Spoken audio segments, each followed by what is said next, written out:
Hello and welcome to KennyRoy.com. I'm Kenny Roy. This is the Ask Videomail for the week of March 28th, 2011. Thank you for being on the site. Thank you for all your support. The Ask Videomail is where you, the member, can get an answer to your question in animation or performance answered in a video format every single week. So if you have a question, it's a great way to interact with the site. Please send your questions in. Send them to webmaster@kennyroy.com. I look through all the questions and I answer the ones that I think are going to help the most members. So please, it's a great way to interact with the site and get a personal demo on a problem you might be having with animation or performance. Thank you to everyone who's sent in the questions. They've been great so far, and I think that everyone has benefited and has enjoyed the videos so far. I know I have. So this week's question comes from our very own Tim Sorman. If you don't know Tim, he's the guy who is doing the blog on KennyRoy.com, the fantastic blog. He's doing such a good job that it's the only blog I check anymore for animation news. So I think he's doing fabulously. Hopefully you agree that the blog is fantastic. I'm looking for some more bloggers, though, to help Tim out, to get even more content on the site. So if you'd like to have a complimentary membership to KennyRoy.com, I'm willing to give that to you in exchange for a few blog posts per week. So if that's something that you're interested in, or if you're blogging anyway, might as well get a free membership for that. So if you're interested in that, send a message to webmaster@kennyroy.com indicating that you'd like to become a blogger on kennyroy.com, and we'll talk about it. So hopefully a few of you are interested in that. But thanks to Tim, again, because I think the blog is fantastic and he's doing great. Tim's question is,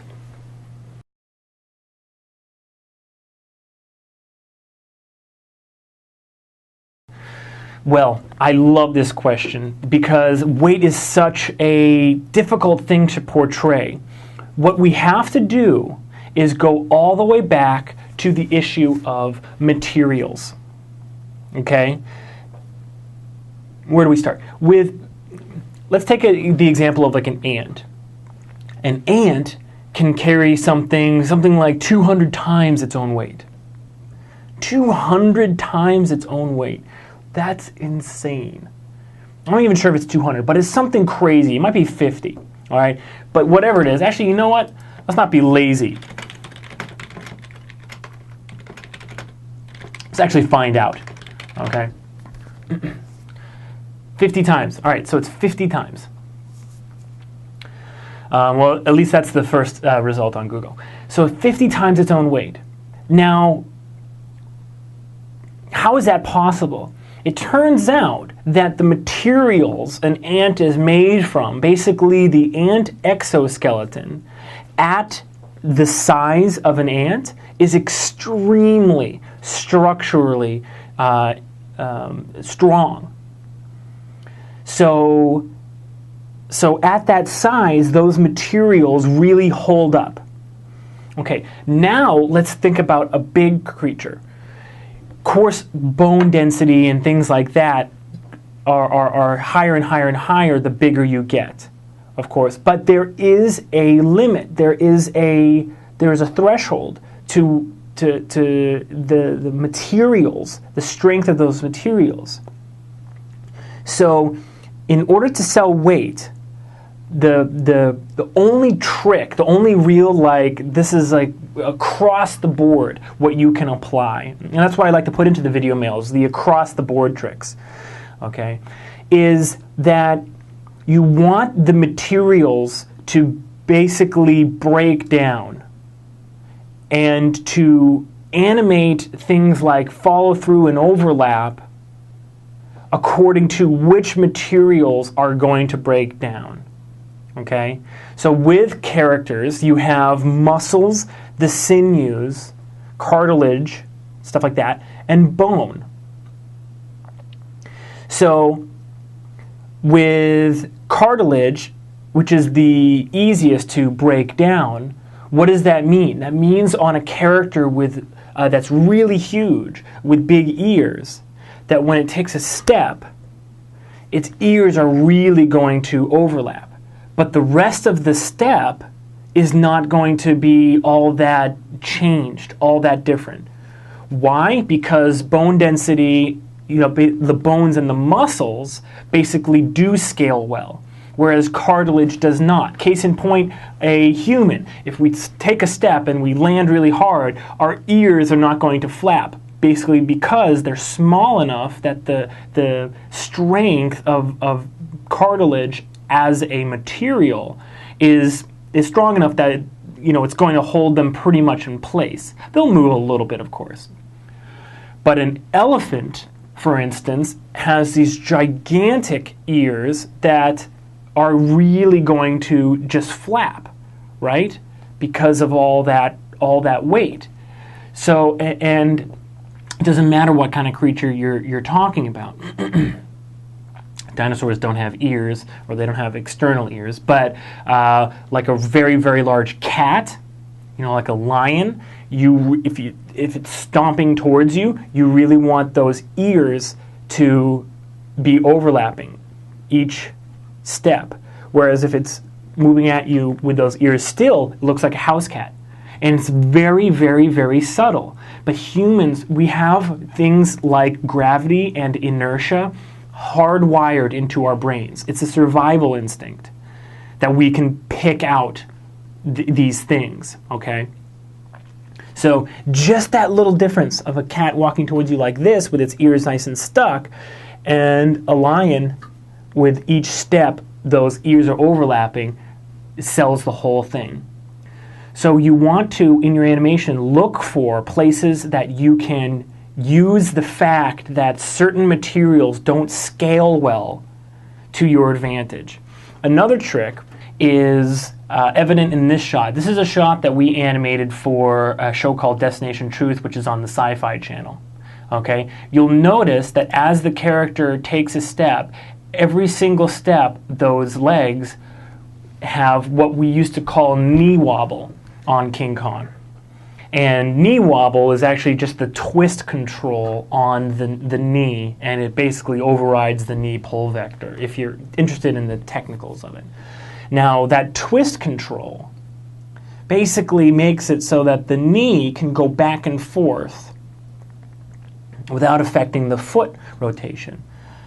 Now, why did we do this? This was something that, like, on every single dinosaur footfall we did. And I think you'll agree that this character looks pretty darn heavy the way that he's moving. Okay?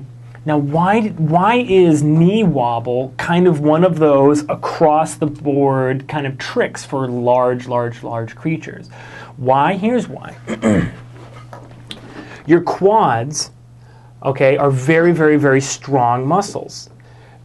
Your hamstrings, again, very, very, very strong muscles, okay?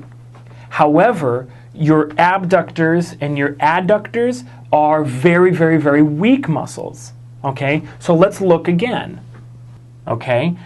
So what does knee wobble actually mean? It means that the smaller muscles that are on the character don't really scale as well as the big muscles, meaning the quads and the hams of a dinosaur that's huge is going to be able to lift him off the ground and keep him up.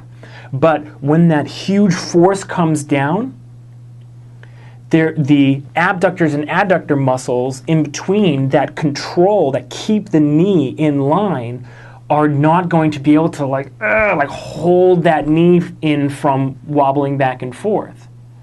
So that knee wobble actually dictates, it shows the audience that the character is big enough to not be able to keep those knees in line. All right, it's a very, very, very simple thing to do on very, very big creatures. A little bit of knee wobble really, really sells it.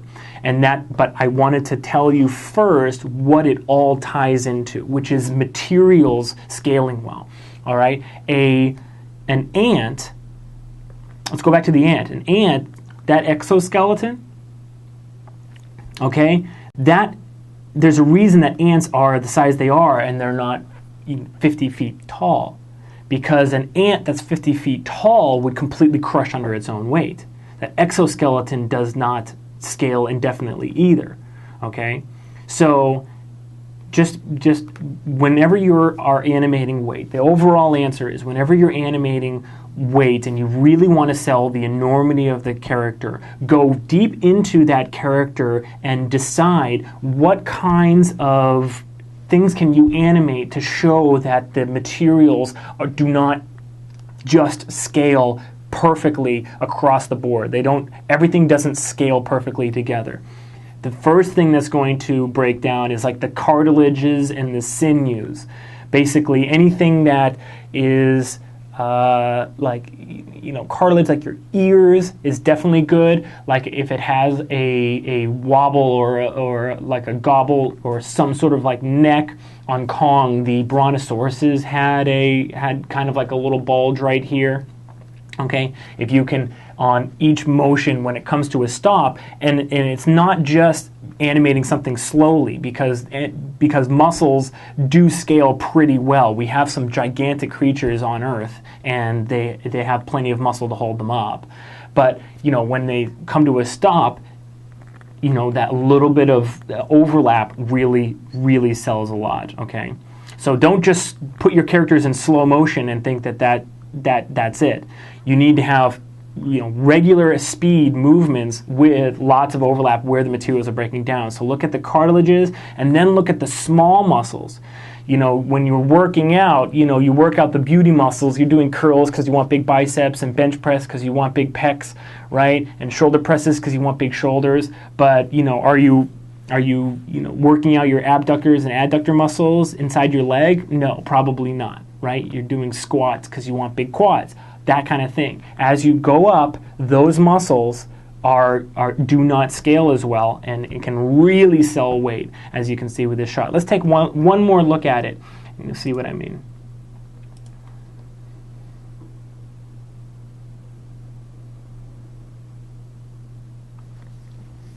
Okay. So I hope this was helpful to you. Tim, thanks for the question. Great question. Please send your questions in. The address to send your questions to is webmaster@kennyroy.com. I look through them all and I pick out the ones I think are going to help the most people. I had, because this is such a big topic, I'd like to maybe do a walkthrough on animating a creature that is small versus a character that is the same size, the same proportion creature, basically, but as a bigger weight. So like take 2 copies of the same rig and animate him small and animate him huge. I think that would be pretty fun to watch. If you like that idea, go over to the forums and to the forum wish list and vote on it, or give your opinion whether or not you think that would be a good thing to watch. I'll post the topic in a second here, and you can all lend your comments or your opinions on that. Okay, great question. Thank you for watching. Good luck with your animation, and as always, rock on.